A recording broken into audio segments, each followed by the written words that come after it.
What is up, guys? It's Program here, and today I'm going to have some Call of Duty Ghosts gameplay for you on Stonehaven, I think it's called.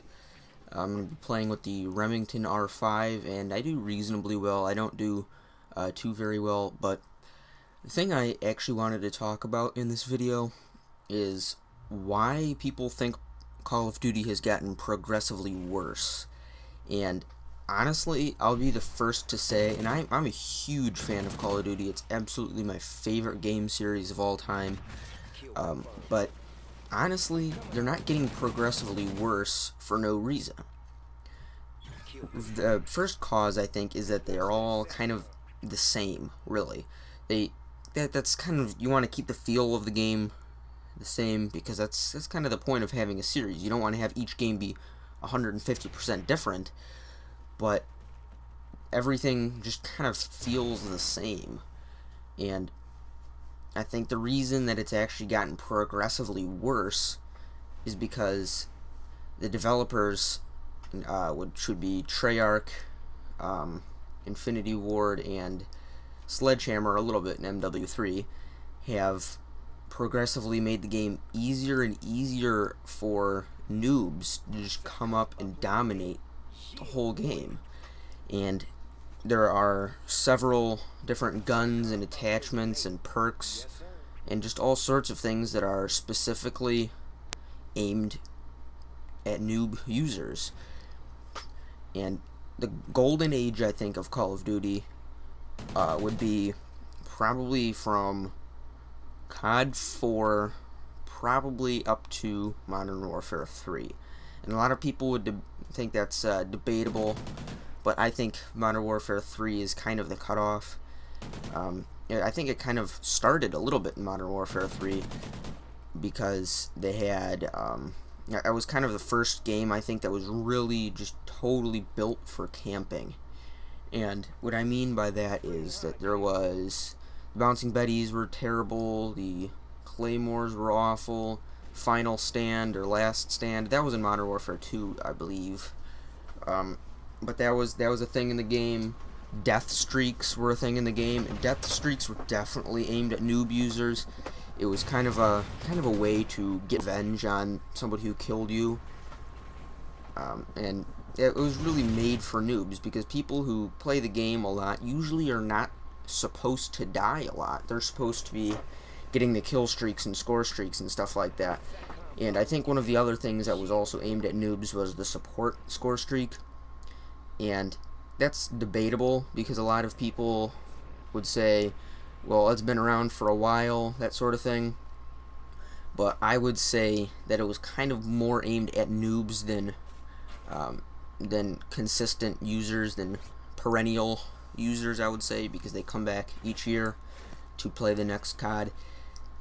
Because you could die, and your points towards your score streaks, towards your streaks, would not go away. No matter how many times you died, they would not go away unless you change classes, because then they would go away. But then in Black Ops 2, which, by the way, I'm not going to be hating on Black Ops 2 too much, because it's my favorite Call of Duty ever.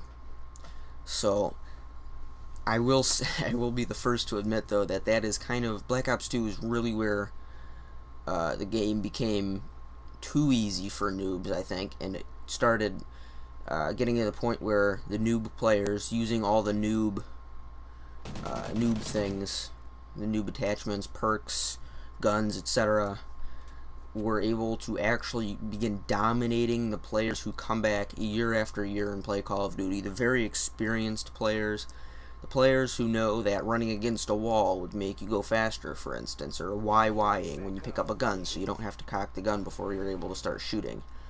And just things like that the noob users would not know. The people who come back with year after year with Call of Duty kind of know the little trick stuff, and those are supposed to play to your advantage. And also, typically, I think the people who come back year after year are the better players, for sure. And the noob players, they're not, as soon as you start, I mean, everybody was a noob at one point, but when you start, it's really difficult at first. But with the newer Call of Duties, they make it really easy for the new users and the casual users, and I think that's where they're starting to mess up. Where with Black Ops 2 they had the target finders, which was absolutely the worst, I think, attachment in Call of Duty history, because not only would it highlight your enemies, and not just like a thermal sight or something where they would glow a different color, or a dual band where it would be a different color. It really was just totally obvious. There's a big red square around all of your enemies, and that was really just such an easy way for noobs to get like almost free kills, because they could just sit in a corner, like see somebody from across the map, and then after you shoot them, not only does it just kill them, right after you kill them, there's a little blip on there, and it's the little red square. It should be off to the side of the scope. Usually it's not within your scope, but that just shows where they spawn.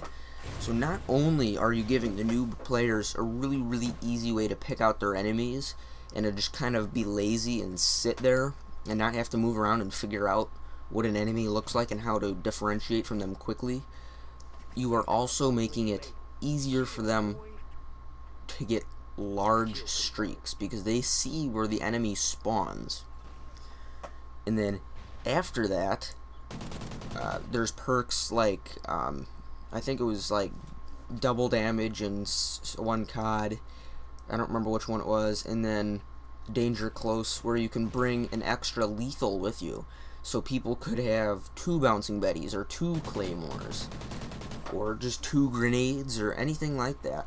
And it was just awful, because that was really made for the noob players, because typically, I think I can speak for just about everybody who is a perennial player on Call of Duty, we prefer just the typical frag grenades or the combat axes or something like that. We don't really go for the stuff like that's really overpowered, because we just, it's more of a testament to your skill, I guess, to go for something that's not overpowered and be able to dominate your enemies. But the thing also with Black Ops 2, you were able to get a UAV with 5 kills. 5. All you needed was 5, and then you could find every enemy on the map. And then also the shock charges were horrible. It was just such a newbie thing that you could do, because that was really, I think, one of the first tacticals in Call of Duty history that you can just throw somewhere, and then it'll give you a hit marker as soon as somebody walks by it. So it's almost like a motion detector, and if you have Scavenger, you can keep going back, and it just really makes it so easy to camp, and it's just awful. And then with Ghosts, I haven't really played Ghosts too much, but there are a few things that I do know about that make it a lot easier for new players to come and just dominate the players who come back year after year and play just about every new Call of Duty that comes out. And that would include the tracker site, which is almost like a target finder. It highlights your enemy's orange. It's not as bad as where it has a red box around your enemies, but it does highlight them. It gives an outline of their body in orange, which typically stands out very well against the background in Ghosts, because just about the only 2 colors in Ghosts are like gray and green.